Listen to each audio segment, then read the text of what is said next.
नमस्कार साथियों, वीडियो आप सभी शिक्षा मित्र साथियों के लिए बेहद ही महत्वपूर्ण होने वाली है। दरअसल आज की ये खबर आप सभी के अस्थायीकरण को लेकर व रिसेंट में मिलने वाले मानदेय को लेकर है। दरअसल कब तक मानदेय आपका आने वाला है और मानदेय के साथ साथ अगर हम बात करें अस्थायीकरण की क्या चर्चाएं हैं सरकार में, इन सारी बातों के ऊपर इस वीडियो में चर्चा करेंगे। सभी साथियों से एक रिक्वेस्ट है, वीडियो को आप पूरा देखें। चैनल को अभी तक आपने सब्सक्राइब नहीं किया है, सब्सक्राइब भी कर लें। आप चलते हैं अपडेट पर।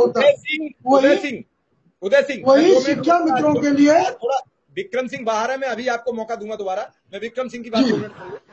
विक्रम सिंह, आप जब जाते हैं लखनऊ तो सरकार मना कर देती है कि नियमितीकरण का कोई रास्ता नहीं है।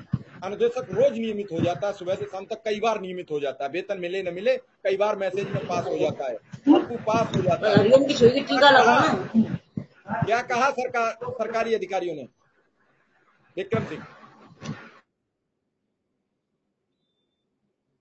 विक्रम सिंह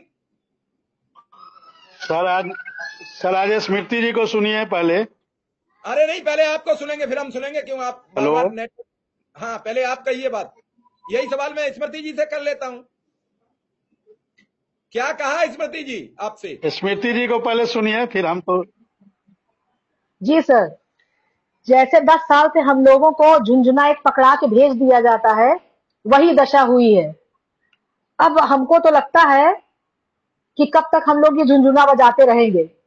अब सरकार को दिखाना होगा एकजुट होके कि ये झुंझुना लीजिए, आप बजाइए। 10 साल से हम लोग को पकड़ा के बैठे हैं, हम लोग के दम पर ये अपना शिक्षा विभाग चमका रहे हैं दिन प्रतिदिन। अभी 6 महीने पहले हमारा स्कूल B++ ग्रेड में था, आज हमें ये पता चला है कि हमारा स्कूल C ग्रेड में आ गया है। और उसकी वजह है हम, क्योंकि 10 साल से हमने जी तोड़ अपने स्कूलों में मेहनत करी है और 6 महीने से स्कूल के और इस विभाग के रवैये की वजह से हमने अपना हाथ खींच लिया, जिसका परिणाम ये हुआ कि 6 महीने में ही हमारा स्कूल B से C ग्रेड में आ गया। अब ये अगर केवल एक विद्यालय का ये हाल है, सोच लीजिए अगर शिक्षा मित्र और अनुदेशक सब यही काम करेंगे तो इनका विभाग कहाँ जाएगा। इतने से ही आप आंकड़ा लगा लीजिए। हमारी गिनती करते हैं ये शिक्षक में, और जब वेतन देने का नंबर आता है तब हमको दूध में मक्खी की तरह निकालकर अलग फेंक देते हैं। कहते हैं ये अनुदेशक हैं, ये शिक्षा मित्र हैं। रोज नए एक शोषण का हमारे लिए तुगलकी फरमान जारी होता है। आज भी 7-8 बिंदुओं को लेकर जारी किया गया, डीबीटी करना है, ये करना है, वो करना है, वो करना है। लेकिन तनख्वाह आई, वेतन आया, हम तो उसको मजदूरी कहते हैं कि मजदूरी भी नहीं आया। हम एक सड़क छाप मजदूर से भी गए गुजरे हैं।